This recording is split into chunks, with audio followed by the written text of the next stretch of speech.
Good morning. Is English okay? Thank you very much. I'm Joe Justice. I'm the president of Scrum in hardware at Scrum Inc.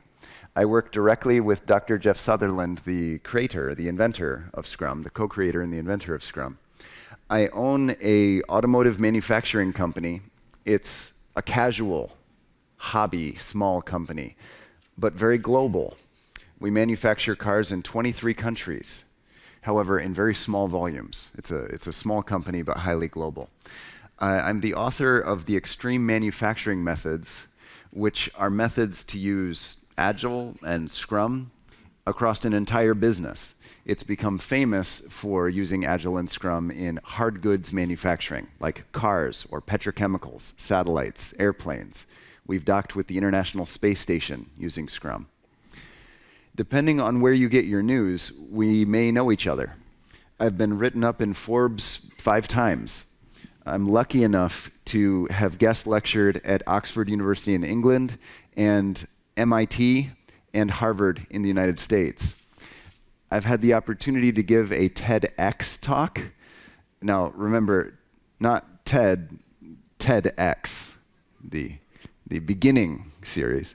The Discovery Channel has done a documentary about my life. As crazy as that is to say, that actually happened. It was mostly because of this, the Scrum and hardware, the extreme manufacturing stuff, which is what I'd like to share with you today.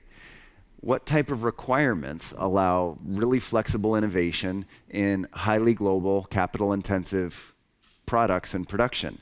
I'd like to share what I'm learning about that. It started with a requirement. In 2006, an organization called the X Prize put together a $10 million prize purse to discover if it were even possible to achieve a little more than twice the fuel efficiency of a Toyota Prius in a car that met all road legal safety specifications. I'm an environmentalist and an automotive enthusiast. This appealed to me. It put both together. Now, at the time, I was a Scrum master and a Scrum coach in a software group. I'd never built a car before. This challenge excited me, making a really fast, really fun car that was safe, but was ultra efficient, ultra low environmental impact. And there was nothing like it in 2006. The closest we had was like a torpedo that one person would get inside and it would go 25 miles per hour, tops. But it would achieve more than double the efficiency of a Toyota Prius. On the US cycle, we would call that 100 miles per gallon, the way the United States measures fuel. So I put a sticky note on my garage, on the wall of my garage. It said, "Win the X Prize." And I said, that requirement might be too big for me to finish in 1 week. So I split it into 2 smaller requirements. Well, if I can just make something safe, a vehicle that passes road legal safety specifications and seats 4 adults, and then I just have to figure out how to be more efficient or twice as efficient as any road legal car has ever been before. Then I split these further into all of the requirements to sell a vehicle road legal and safe in the United States, and then eventually the EU, the European Union as well, and experiments that might increase fuel efficiency. And I simply worked on one at a time and tried to complete as many as I could in a week. This led to a wall of tests, a wall of sticky notes in my garage, and they were written red first. Again, one was for each regulatory or compliance test or experiment to increase fuel efficiency. And then I rewrote them as green and put them on another wall when they passed. And in this way, we assembled the world's first modular car. It achieved more than twice the fuel economy of a Toyota Prius, sat 4 adults, and met all road legal safety specifications. From my garage as a hobby after work, nights and weekends, we won 3 world records. This is how it happened. We would take CAD, or 3D drawing, computer-aided design, and we would draw the car we wanted to build. We would then hand the CAD to a group of people working in a garage and say, build this in less than a week. Really, that's what we did. So here's what happened in that garage. The people would machine the car out of foam, full size, and that would take about a day. Then they would wrap it in structural carbon fiber, and that would take about a day. And then that Friday, we would take it to the world's largest auto show and unveil it on the main floor between Ford and Chevrolet. Now that's the exterior of the car. The interior is made exactly the same way. We would hand CAD, the 3D drawing, to a group of people in a garage and say, figure out how to build this week. It's exactly the way Agile software is made. You hand a backlog to a group of savvy professionals in a little room, and at the end of the sprint, they show a demonstration of what they could make that passes your test. And if it needs to be regulatory compliant, that's part of the backlog. Well, we tried that in hardware, and we had to certify them as road legal, right? So we had to crash test the cars. Well, we started with manual testing, just like many software teams do. But that was slow and inconsistent and expensive. So what do modern software teams do to be faster than manual testing? Automate the testing. We had to do exactly the same thing. So we made simulations of the crash tests, of the impact tests. And we iterated these simulations until they were within 1% accuracy of the physical tests. In the United States now, we're no longer required to physically crash test cars. The simulations are so accurate. And the simulations take about 3 minutes. So we run these every sprint on a new design of the car. This allows us to achieve regulatory testing each week in vehicles that hold 4 adults. And the cars keep getting prettier. Every 1 week, we update the car design. We hand new CAD to a group of people in a garage, and they build it and they test it in 1 week, and then we sell it every week. What we've learned about requirements in this process is that if we try to tell the people in the garage how to do their work, they get mad and just stop working. So we have to hand them big chunks, big ideas of what we want to come out of the garage. We call the garage the build server, just like software teams do. So the software team has groups of people at laptops, and then they combine their software together on a build server and they test it. Well, we call it the same thing in hardware. We have groups of people machining parts of cars, designing parts of cars, fabricating parts of cars, and they put them together and test them, and we call that factory the build server. We found we have to write what we want to come out of the build server. And if we don't say how to do the work inside the build server, the team feels honored and respected, and they do great work. This is often done using user stories. Many people in the room, I think, are fully familiar. Who here uses user stories already? Almost half the room. So user stories, we use them to describe how investors, end users, and regulatory compliance officials want the output to be. So it's not tasks, bolt on this wheel, build this chassis. Instead, it's must pass the offset frontal impact test. That's something a regulatory compliance official would want. Must cost less than 5,000 euro of carbon fiber parts. That's something an investor would care about. Must have 3 cubic meters of lockable, weather-tight trunk space, luggage space. That's something an end user might care about. And that gives freedom for the people inside the build server to decide how to do their work, how to innovate. Right about this time, 2006, a company called Scrum Inc., Jeff Sutherland's company, was also starting to experiment with Scrum in hardware. On July 7th, 2006, the CEO of Medco promised the analysts of the New York Stock Exchange, Wall Street analysts, a completely new automated robotic prescription drug fulfillment system to be implemented exactly 1 year later. The only problem is the CEO didn't ask any of the people doing the work if that was the right amount of time. Has that ever happened in your company? Like all the time, right? So what did they do? They were using traditional project management. They had what's called a PMO, a project management office. The first time the project management office heard about this initiative is when the CEO announced it to the investors. Common. The project management office did the best they could. They immediately started creating a plan. And in December, they had finished the plan. The plan said they're going to build new robots, automated robots, to package prescription drugs and mail them. They will then write new software for these robots, install the software on the robots, and then test them. Now, please notice, during this time, no one had done any work. They'd only talked about work. They'd only done requirements authoring. So no robots had been built, no prescriptions had been shipped from July until December. The project management office shows their plan to the CEO. The CEO says, but I promised our investors we'd ship in July. The project management office did the right thing. They said, this is our most optimistic plan, and last time we tried to ship a plan this big, we were 2 years later than our plan.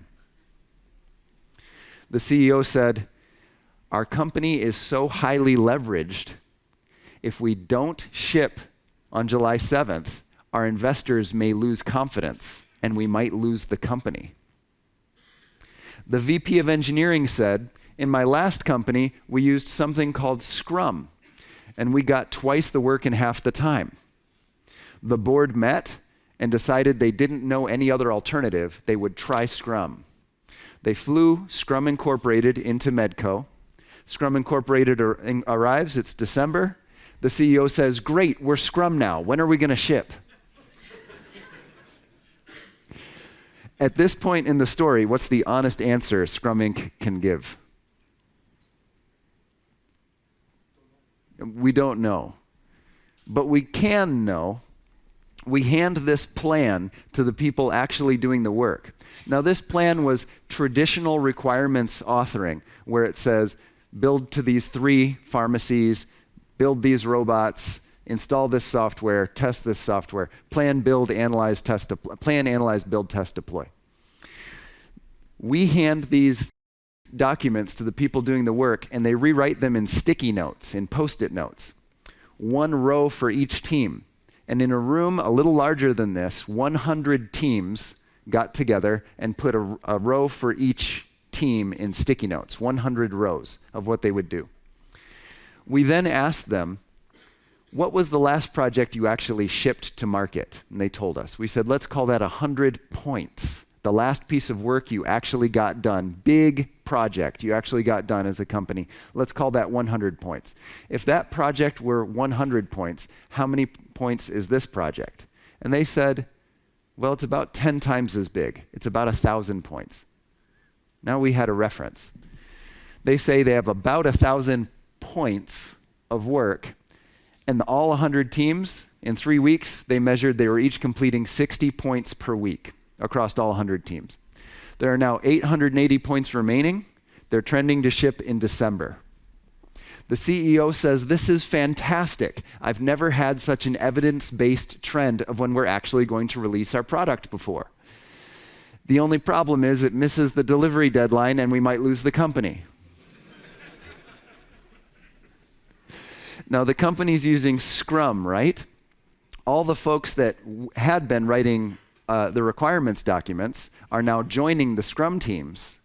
And they're also observing the Scrum teams to identify anything that might make the team happier or faster, like a coach would do to a pro sports team. We call these people Scrum Masters. So the folks that had been only writing requirements are now helping the teams write requirements, and they're identifying lists of anything that would make the teams happier or faster. So we have more than 100 suggestions, one from each team, coming every week of what might make the teams happier or faster. The CEO looks at these and says, of course I'd like to fix these problems. These are deep embedded issues in our company. Some of these we've known about for more than 10 years, and we haven't been able to fix them. The VP of engineering said, no problem, I'll have all of these fixed by Wednesday. Scrum Inc. learned something working with Medco. There's not a single impediment in your company that needs to exist for longer than 1 week if your VP of engineering used to work for Toyota. They'd been systematically trained in knocking out impediments and identifying root cause, and they removed all impediments by Wednesday. Some of those impediments were the right ones. Team velocity immediately went up 90 points. They're now trending to ship in September. The CEO said, "This is amazing. I've never felt like I had an accelerator pedal for my entire company before."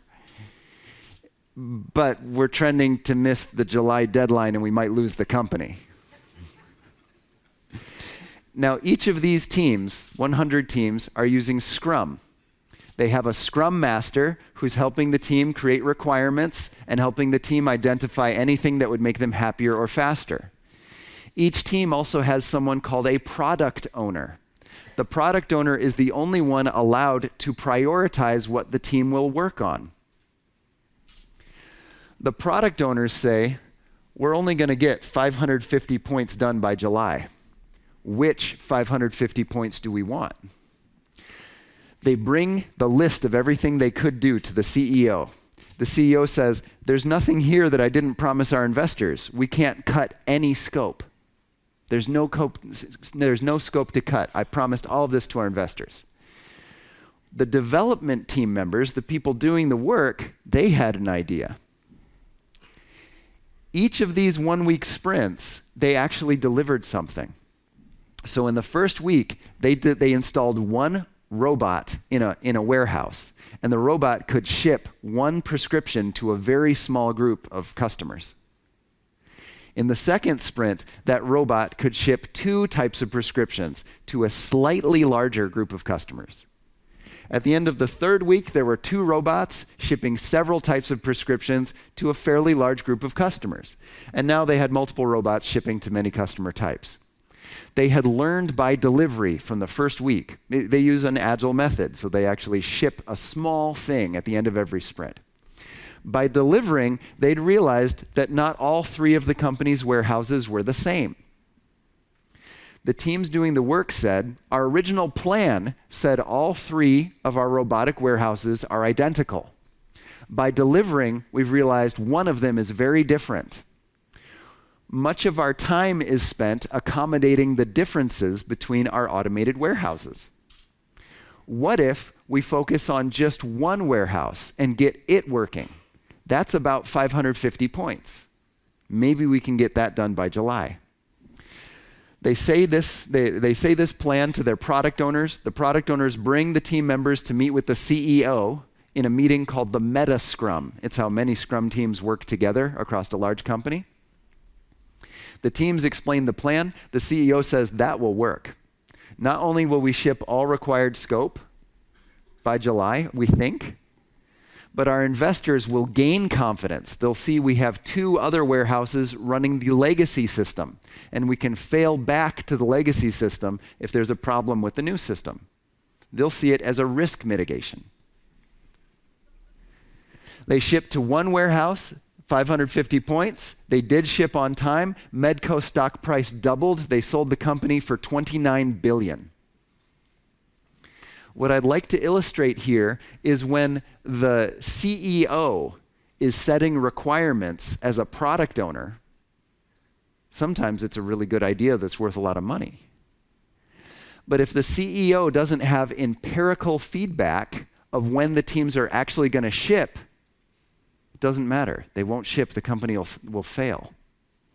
So the folks that had been just writing requirements make visible when the teams are actually trending to ship, and that allows the team's plan to actually work. So now it's 2007. Scrum Inc. has experience with Scrum and hardware, and my hobby company is building cars. Scrum Inc. published a paper saying that they found happier teams get more work done. This is now the most popular class at Harvard, and the subject of Harvard Business Publishing's book, Happiness. They're saying, yes, superior business results create temporary increase in happiness, but happier people consistently create superior business outcomes. So they also started having these Scrum Masters, the people that had just been writing requirements. Now they were attempting to do anything they could just to make the teams happier. And that allowed them to ship faster. They published this book, Scrum, The Art of Doing Twice the Work in Half the Time. This has been translated into all EU languages. This is the same book with different covers. There are more books. I don't have a picture of all of them. But feel free to read it in the language that's most comfortable for you and your business. And they hired me. Scrum Inc. said, Joe, you've been building cars using Scrum. Half of our clients aren't software companies anymore. Half of our clients are petrochemicals, pharmaceuticals, aerospace, transportation, government, legal compliance groups, and they want to know what type of requirements they need to author in order to deliver to these Scrum teams. And they said, but first, Joe, you need to fix your car company. And I said, what do you mean? My company holds 3 world records. We're the most efficient internally combusted car for sale ever. We have the lightest chassis, the frame of the car, to pass top tier safety regulations ever. And we have the shortest time from new product idea to new product on sale in regulatory compliant road legal cars ever. 1 week. We're the only car company in the world to go from design to car you can buy in 1 week. That's our model cycle. And I said, what do you mean fix our company? And they said, you don't know how fast you're going. How are you going to speed up? And I said, I'm agile. I don't need to know how fast I'm going. I know we're going really fast. And they said, fix your company. And so I did. I finally became rigorous Scrum, or the company did. I had a backlog, and it showed I'm getting this many points done a week. So each of these is a 1-week chunk. And each of these green lines is a release, a public release to market. And we guesstimate how much money we'll make per release. So this release, the finance department estimated it as 0.4 million US dollars. And I know that we're trending to get there in 3 sprints. So in 3 weeks, we estimate we'll make this much money. That's useful to me if I know how much it costs to run the business per week, per sprint. So per team, it costs me just over $38,000 US. So I can say this team is trending to spend $67,000 in order to make 0.4 million. That's worth it. Now I can make evidence-based decisions to run my company. And I do this by the requirements. This is how many of these requirements we're getting done a week, allows me to run the company this way. Now, I of course want the teams to get more done next week than they got done this week. So I ask the Scrum Masters to tell me what are the top impediments that are making the teams less happy or slowing them down. And it's the typical impediments we see in most companies. The teams are forced to multitask. They're not allowed to focus on just one thing. It'd be faster if they could focus on just one thing. So they ask me to help write requirements so they can do one thing at a time. There's overtime, so they're making mistakes. We have special projects required for promotion. Why would we do that when what I want them to do is the core project to make money? The lead developer is bossing the junior developers, and we have broken automated tests that are doing the automated crash testing. Now that's the most expensive one, because how can they innovate and create new product and know it works if they can't quickly run the automated test? So the automated testing is the most expensive one to fix. Then, per point of work, the teams are getting 249 points done per sprint. Per point of work are the points going up, and in this case, they're not. In Scrum, there are only 3 roles. There's a product owner, Scrum Master, development team member. Does anyone know or have a guess whose job it is to help the team's points go up, the team's velocity go up? It's the Scrum Master. Yes, somebody said it. It's the Scrum Master. That's their job. Then, we don't just want more points, we want more of the good points.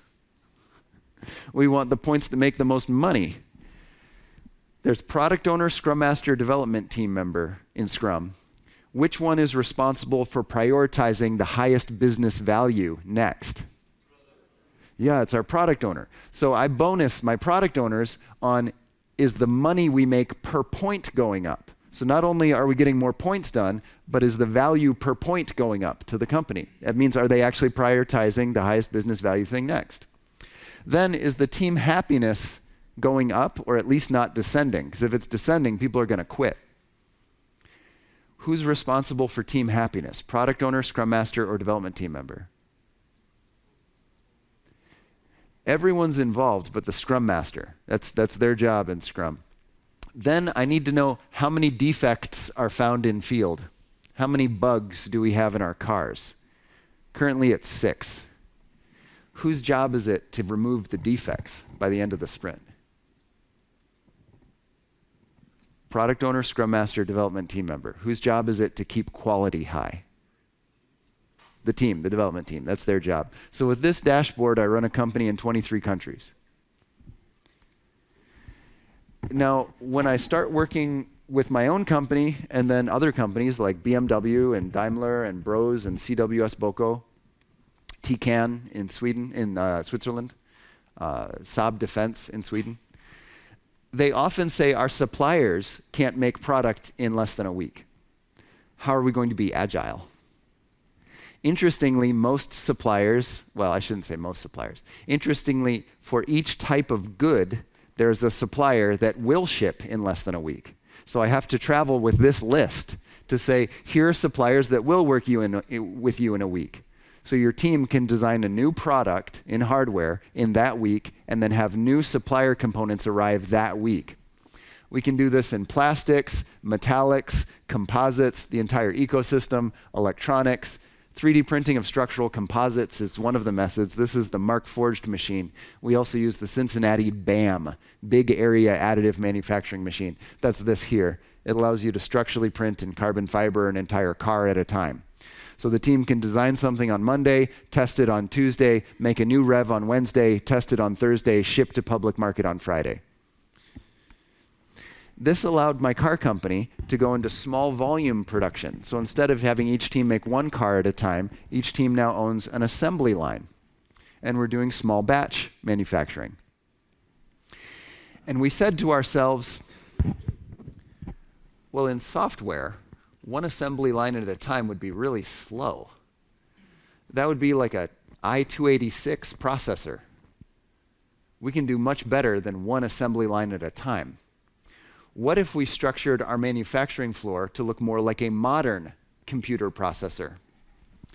What if we had a quad-core manufacturing line with onboard cache and 4 processing lines at once? We said to do that, we'll need to split our car into modules, just like software splits their software into objects or modules. So we divided our car into 8 pieces. This is from Volvo. They're actually doing the same thing. And they call it their scalable product architecture. We do the same thing. We split our car into 8 pieces, and each team owns 1 piece. And it's their job to mass manufacture that piece each week, but also to deploy to production at least 1 new improvement to their piece each week and test it. So they don't just do manufacturing. The same team is doing design and test, which, I mean, that's Scrum. Plan, analyze, build, test, deploy. Each week per team is the idea. Here's a close-up of one of the suspension modules. So a team would own the suspension modules, and it's their job to build them, but also improve them and test them every 1 week. When teams get together to do integration, to assemble the modules into a complete car, we call it Scrum at scale. Multiple Scrum teams coordinating together to assemble their good and test it. The slowest part of this whole process was integration.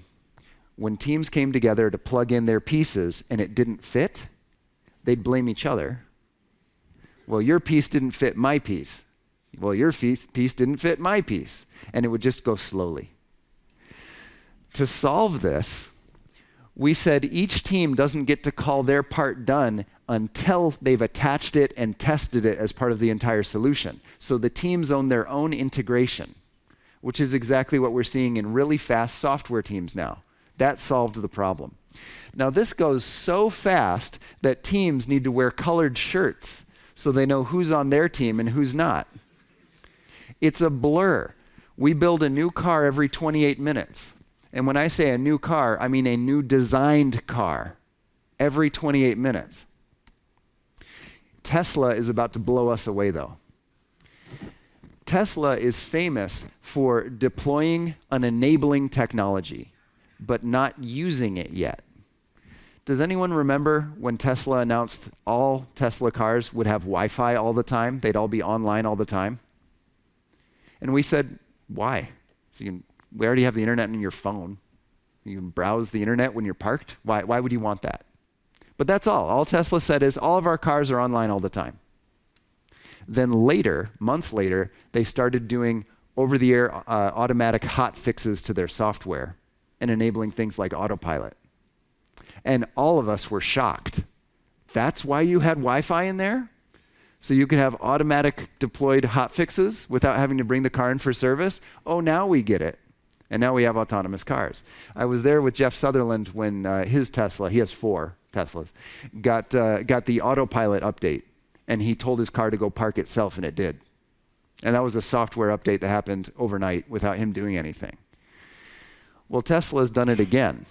They've now built a build server. I'd like to show you a video clip of what's inside. They haven't turned on the cool thing that they can do with this, but they've done what really fast software teams have done. Well, here's our build server, right? So here's 5 teams building a car. I'd like to show you Tesla's build server, and they haven't done the really fast thing yet. They're about to blow us away. But I'd like you to see if you can notice the breakthrough thing Tesla has enabled.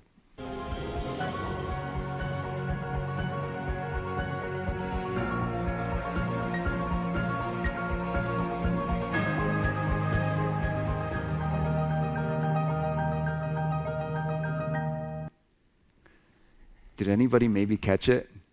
I mean, it was hard to see. Well, it was hard to notice, but they did something totally revolutionary. Did anyone maybe have an idea? Does anyone have a guess or maybe know what it is? There were some people in the background. Some far away people were in the background. There were humans. There were humans. It wasn't only robots. That wasn't the breakthrough innovation, but they're actually about to use a lot more people as part of this innovation, interestingly. But did anyone pick up what it is? So again, this is the enabling technology, like having Wi-Fi in all their cars, that enabled them to do cooler stuff later. Anyone notice it? Okay, I bet some of you did, but maybe weren't sure or were shy. Here's what it is. There was a robot that brought a side of the car and held it in place while more robots stitched it onto the car. They used several different types of welding technology. Meanwhile, there was another robot that brought another half, and another robot brought the bottom, and another robot brought the top. You saw that part, right? Well, they're swarming, and the robots are using self-learning and self-improving. So they're actually working like a Scrum team. They're cross-functional, where each robot does more than one role. That's pretty cool, but that's not the breakthrough. The breakthrough is that they don't have tracks and fixed rigs bringing the sides of the car together. They're robots with gripper hands that could grip different things. Yeah, so here's what they're doing. Now this is where more people come in. They have a Scrum team designing a new half of the car right here. And whatever they design is the next one to go on the car. They will be able to change the sides, top, and bottom of the Tesla Model X every 1 week. They haven't done it yet. The last time they significantly changed the exterior of the Model S, significantly, was 7 years ago, which is typical. Mercedes is on a similar cycle for the E-Class, for example. They've just changed the bumper cover. They're about to be able to change the hard stampings of the car every 1 week, because they have an autonomous build server doing autonomous testing. They now have a hardware build server as their factory. I think they'll probably turn on this functionality with the Model 3, and they're going to crush my hobby car company. It's a pretty cool world to live in. So requirements for build servers, if we have a build server at a time, we found if we have many build servers working in parallel, we needed to do something about our requirements so they didn't just build whatever they wanted. So they built something that all worked together. Now each build server, like each Scrum team, they have their own product owner. And the product owner determines in what order they're going to build stuff. So how do we make sure all these different teams are building stuff that connects together and makes a unified business case that makes sense? Well, we have a requirement across all the build servers, across all the Scrum teams, called an enabling specification. It's a maximum of 1 page. This is a really hard 1 page to write. It's like trying to make a beautiful, very short poem. You have to fit all your cool ideas in few words. You have to really be succinct about what you want to make. In this 1 page maximum document, it describes the business constraints like maximum cost, maximum part cost, what types of suppliers we need to work with or can't afford to work with, and the goals for the market. It keeps alignment across all of the independent Scrum teams because the Scrum teams, they prioritize themselves what they do next. So we post this on a huge billboard where all the product owners can see it all the time, every day. And if they build something, if they have their teams build something that doesn't align to the enabling specification, they know it's their fault and they're faulty in their business logic. Well, that was Scrum in building cars, and I talked about Scrum in robotic pharmacies, but we've seen Scrum do business before. Let's talk about cooler stuff, like what would it mean to educate people using compact teams of 4 to 5 people with a product owner, a Scrum master, and a development team? Here's EduScrum. The students have a sticky note for each learning requirement. So they don't get to choose what the learning requirements are. That's mandated by the government. And they don't get to choose in what order they learn them, but they do get to choose how they learn them. The students say this is more motivating, and they work in teams of 4 to 5 people to demonstrate to the teacher that everyone in the team knows how to pass the learning objective. They finish the semester 20% early with 10% higher test scores than any other method. It's currently the fastest, highest success rate way to teach humans we know of. It started in the Netherlands. It's now all over the world. There's an EduScrum school in Barcelona, an EduScrum school in New York City, and now many across the Netherlands. I'm working right now to set up an EduScrum school in Seattle, Washington. Some of you may have seen my little 3-year-old daughter walking around the hotel with me. I flew her in to celebrate her 3rd birthday with me yesterday. In 2 years, she will start school in the United States. There's no way she's not going to a Scrum school.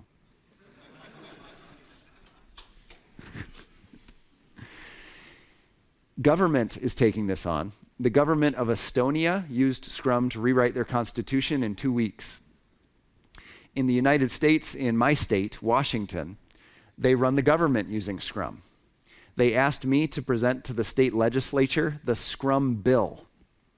The Scrum bill passed. They only fund projects which show citizen-facing value in less than 6 months in technology. Also, any law that affects technology, if the law hasn't been updated in the last 12 months, they automatically strike the law from the books. They delete the law. This makes a very short list of laws. And the tech companies in Washington State love it. I'd like to list some of the companies in Washington State. Microsoft, Amazon, Adobe, F5, Getty Images, Boeing. Of the top 5 wealthiest companies on the planet, 2 of them are in my home city. And part of it is because they use Scrum to run the government. Boeing is using Scrum to build airplanes. They split the airplanes, and the lighting is getting pretty cool. Yeah? They split the airplane into 7 chunks, and the Scrum masters, who helps the team write requirements, now measure when they're trending to ship each 7th of the airplane. This allows them to adjust timing dynamically of the 7 chunks of the airplane to assemble them together. Airbus is now doing the same thing, by the way. The largest champagne producer in the world, well, let's call it sparkling white wine, is this facility in California. Now, they're grandfathered in, is how we call it. They're actually allowed globally to call their sparkling white wine champagne, which infuriates the French for good reason, right? They produce more sparkling white wine in a year than the entire Champagne region of France in just this one winery. It's a massive facility. It's 60 acres of buildings. Now, sorry, I don't know what an acre is in real metric units. Please help get the United States off the imperial unit system. Yeah. They use Scrum to deploy new varieties of champagne, from which vineyards they're going to buy from, which seeds they're going to plant. They now produce a new variety of champagne every 1 week. And when I say produce, I mean ship it, bottled, labeled. They're already selling it. Now, it's a very long lead to cultivate vineyards and know what you're going to need in advance, but they have a very wide supply base of grapes. So there are many types of grapes available right now at any given time. And they buy dynamically on Monday and have new bottles with new labels with distributorship agreements in place by Friday. Let's talk about machine learning. Autonomous vehicles, self-driving cars, that kind of thing. Let's imagine we're on a curvy mountainside. Maybe we're in the Appalachian Mountains. Maybe we're in the Alps. And we're blindfolded, all of us, and we've been asked to navigate to the lowest point to get to a valley in the mountainside. Now, if this were to happen to any of us and we were blindfolded and put somewhere on this landscape, how would we get to a lower point in the geography? What would we do? Someone said it. Yeah, and how would we know which way's down? Yeah, step by step. So we're blindfolded, right? So we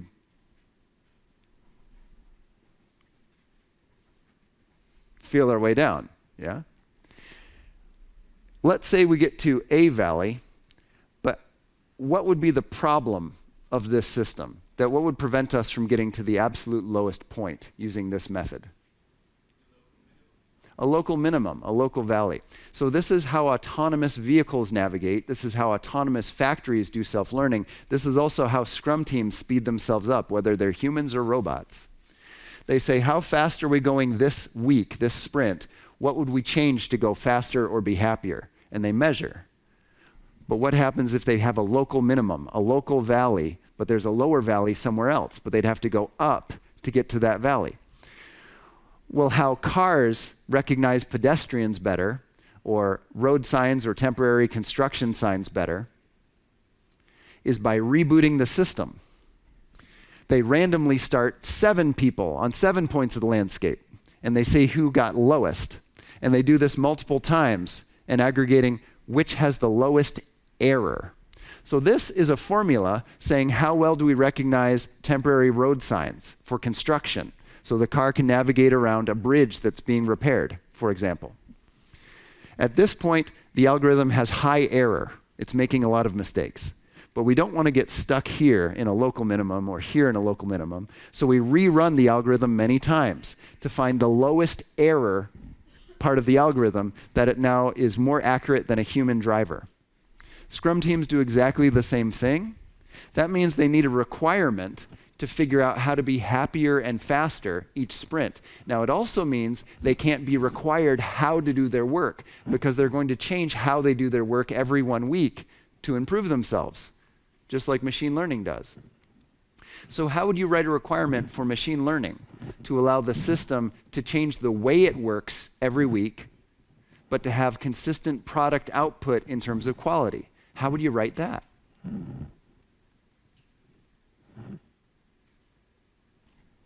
Anybody? Just as you said it. Just the requirement is just what you said. I've done requirements before. Right, usually like it. This is the best I've got. This is the best I'm learning. Now, I imagine some of you know this part much better than I could. But I'd like to share the best of what I'm seeing working with autonomous vehicle teams, petrochemical teams, my automotive manufacturing team, Medco, the company shipping prescription drugs. This is the best I've learned so far. Please tweet or email me as you learn better, and let's bring the state of the art up. So here's what I've got for you so far. If we specify why we want to build something and for who, but never say how to do it, it seems to allow the system to keep improving itself while enabling a consistently high level of quality. When we do that, this lets the Scrum team attempt breakthrough methods and radical innovation, as long as they are not constrained how to build, but clearly measured on the compliance and goals of the output. So often, I'm writing regulatory compliance tests and saying, whatever you build, however you build it, it needs to pass these tests. So I'll define the tests. Then I'll define the investor's goals. It can't cost more than this. And then I'll define the user's goal. They want it to handle like a Ferrari, but have twice the fuel economy of a Toyota Prius. But I'm not allowed to tell the team how to do the work, otherwise they don't speed up and they don't innovate, is what I'm running into so far. This enables Scrum. There are 3 roles in Scrum: product owner, Scrum master, development team. There are 5 meetings in Scrum, just 5, and they're all short. And there are 3 outputs in Scrum. Now, 2 of those outputs are requirements. There's the product backlog, so the team knows what they're going to build and in what order. And that's us, right? We're going to be doing that. Then there's the sprint backlog. That's the top of the requirements that the team's going to do right now. And they focus only on that during the sprint.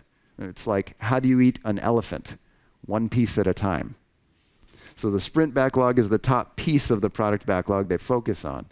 And then the third output of Scrum, the last 3, is make work visible.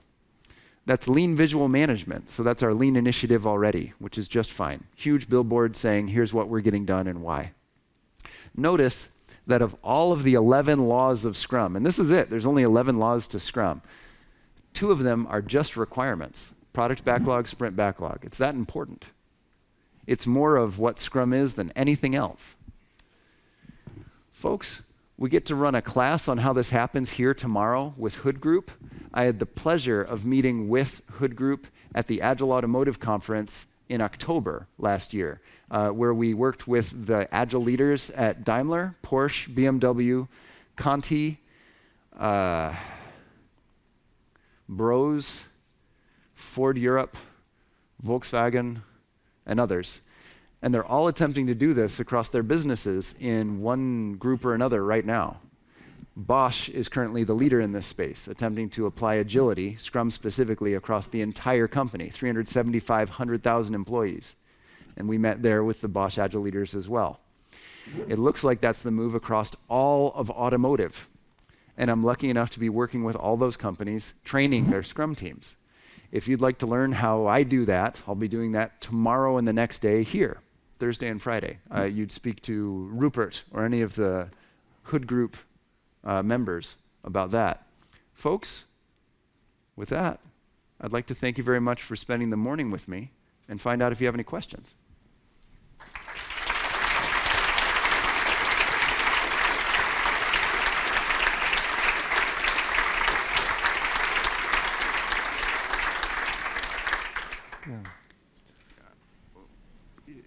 And not every talk gets applause, so thank you very much. I appreciate that. Sir, yes. Yes, could you talk about how Scrum might be applied to silicon-based products because of the long lead times there? Right. You have an accent like mine. What are you doing here? So if I heard the question correctly, it was Scrum to silicon-based products, like electronics? Like electronics? Yes. Sure. Well, I'll say Intel has some Scrum in chip design. And I'll say using Scrum and electronics, the top enablers I'm bumping into are when the layouting team, the people saying here's what's going to go on the chip and in what order, or for larger electronics, here are the multiple chips, how they're going to work together. When they're all in one room within touching distance all day. They call this co-located design instead of what they used to call design by meeting, where they would have a cadence of meetings every so many days or weeks. And they say they're able to get more chip design done in a day than they could get done in a month before, is what I'm bumping into. Now, the top Scrum coach, this approach in silica-based products that I'm aware of so far, is a gentleman by the name of David Slayton.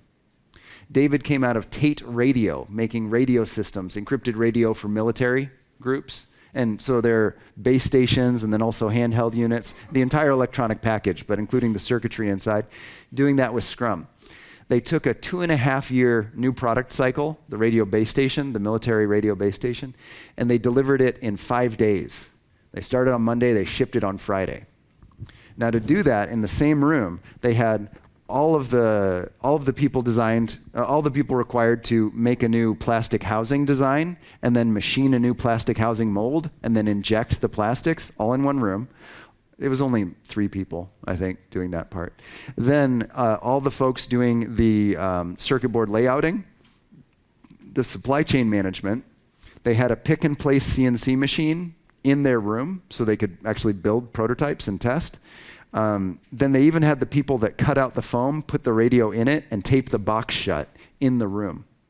And the salesperson was in the room too on the phone. And they shipped on Friday. So there's a point for you. David Slayton is a person to contact. And I'll say what he told me, I was there, but he was the expert. What he told me, the number one improvement was having everyone in one room. Did I come even close to your question, or did I miss it entirely? Okay, I'll take close. Well, I see a number of hands, certainly.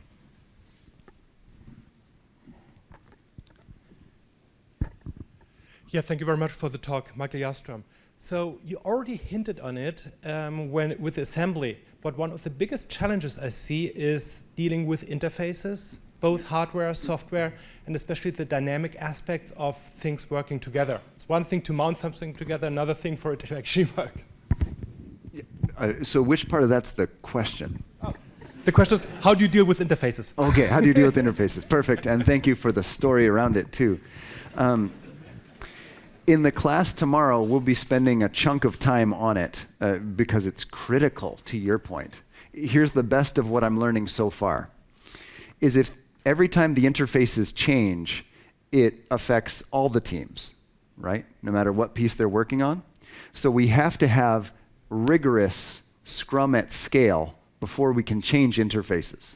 The product owners need to have a meeting every day to say, here's what I'm thinking of changing, how does this affect your work?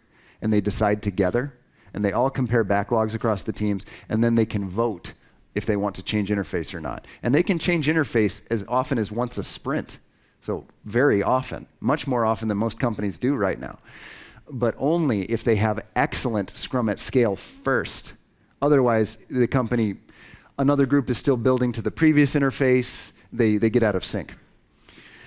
Then it's a question of how do we communicate the change, and the known stable interface between teams, if I followed you correctly, is the enabler for all of this.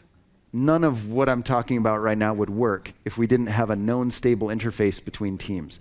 So at the start of each sprint, no team is allowed to begin in my company until they have a copy of the interface they're going to connect their part to. We call it a stub.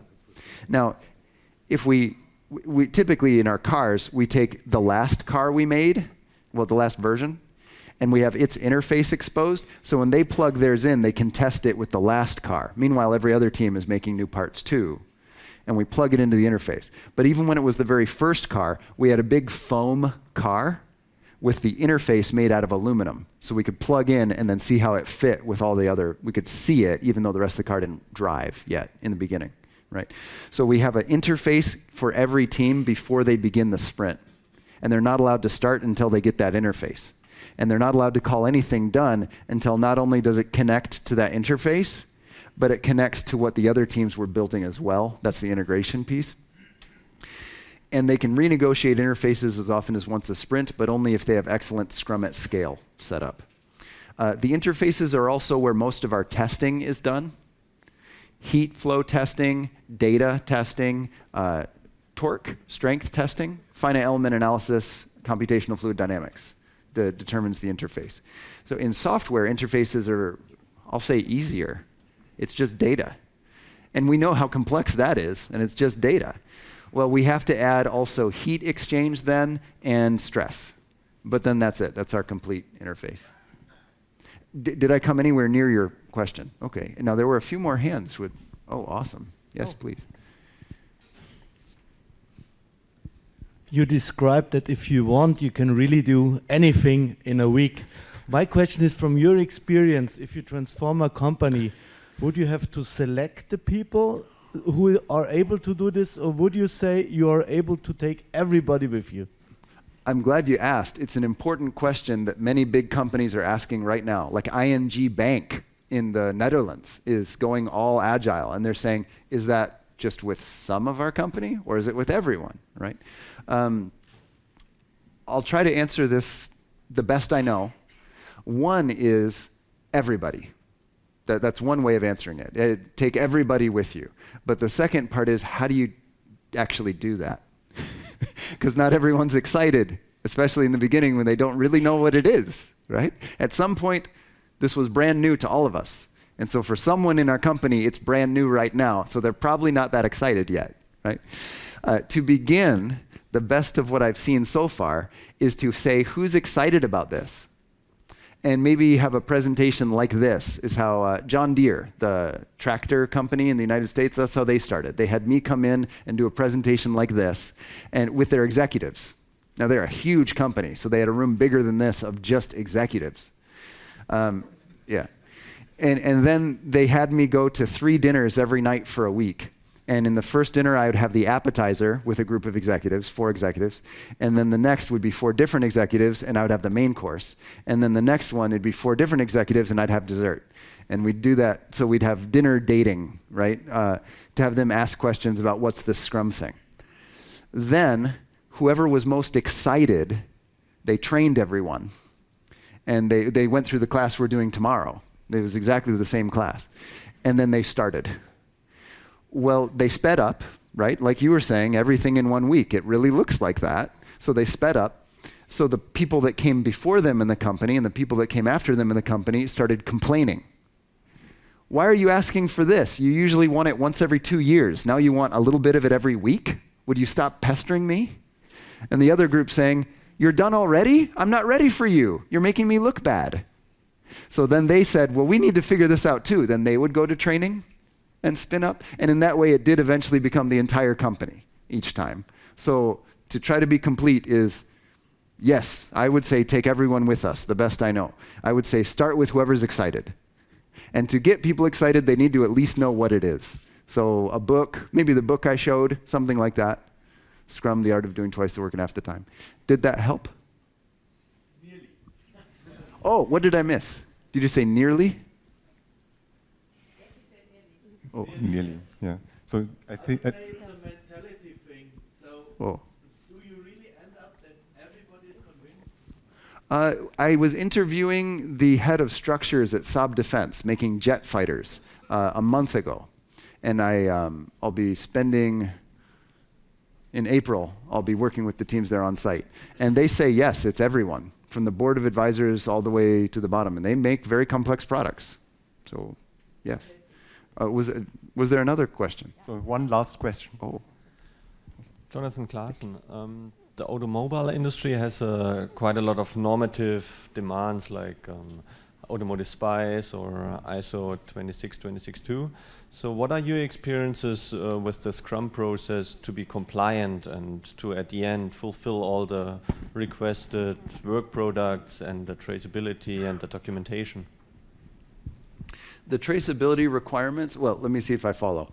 What am I learning about traceability and the requirements frameworks that are currently in place? In your case, you're saying specifically automotive. But in general, how do we deal with requirements and specific phase gates? Am I close? Yes, it's more about how do you make sure you're compliant. How do you make sure you're compliant? How do you deal with compliance? I have the experience that even if you work in a V model, it's quite difficult to fulfill, for example, Automotive SPICE. So now you speed everything up and you do it more, let's say, self-organized. So how do you make sure that the process is still fulfilling the Automotive SPICE requirements for the process maturity? Maybe specifically in your case, Automotive SPICE, A-SPICE. Sure. Now, A-SPICE, Automotive SPICE, is a phase gate delivery model. It says these requirements first, then these, then these, then these, then we can build, then we can ship. And the purpose of it is very similar, the best I know, to most traditional new product development models, where the goal is to reduce risk. They're risk mitigation frameworks. They're saying, let's make sure we don't fund the next level until we show the current level is mature enough to be funded. Let's make sure we're only funding the right things. That said, have we ever funded a failure using a traditional project management system? Right, so it doesn't catch them all. The second idea is that we will kill it early if it's not worth being funded. Well, the phase gate models typically live for years and years. So that often isn't realized either. But the goal we really care about is risk mitigation. Are we building something of quality? And quality and our brand, our reputation, and safety, that's the compliance we care about. So what we have to show, no matter what we're doing, no matter what we are doing, no matter how we're doing it, is are we compliant? And not compliant with a process, but compliant with a goal. And the goal is excellent products that are safe and our customers love and make our investors know that they're investing in the company of the future. That we have no problem doing with Scrum, because there are demos every sprint, and in our backlog we put the safety tests and we put the brand aspiration tests. So for example, at John Deere, their brand is their most valuable asset. Just painting their tractor green doubles its price in some markets. Their brand is that strong for them. So they need to make sure that it meets their brand guidelines. Those are user stories put in the backlog. Must run for this amount of hours, even in these very diverse conditions, without an oil change, is one of their requirements, which is far above and beyond what they think is necessary, but that's what their brand means. In that way, they're able to meet it just fine. But closer to the world you're in now, it's right now I'm asked to meet this ASPICE. How do I use Scrum? And there's the right answer, and there's the answer we can do right now, the best I know. The right answer is you don't need to do ASPICE at all. What you need to do is show you're making something of quality and only funding it at the right time. But that might not be up to you. The board might have to vote on that. And boards of many of these companies are voting on that. They're saying if our Scrum teams are showing they're meeting our quality specs and it's safe, so our risk profile is low. If they're showing our risk profile is low and our profit exposure is high, let's do it. And we'll vote out the V model. We're seeing that more and more often. Until that happens, what do? We take the requirements of our current phase of the V model and we put them in the backlog. And so we use, in this case, Scrum, to do the requirements of our current phase in the V model. Now, the upside of that is we get the requirements done per phase faster, often twice as fast. So it's significantly better in terms of speed for the organization. The downside is we don't get breakthrough innovation by doing the same phase gate process. So the innovation rate doesn't go up until they pitch ASPICE or the V model. Did that help at all? Thank you very much. Oh, okay, go team. Thank you, folks. So, thank you. So thank you very much, Joe, for your talk and for the questions and answers. And I think it was really, really great. And I think Joe is around for the day. And as Joe said, there are still some places left on the course tomorrow and on Friday. So if somebody wants to join quickly, then I think we have room for 16 people max. The size has a cap. I think we have room for 16. Yeah. 15? 50. 50.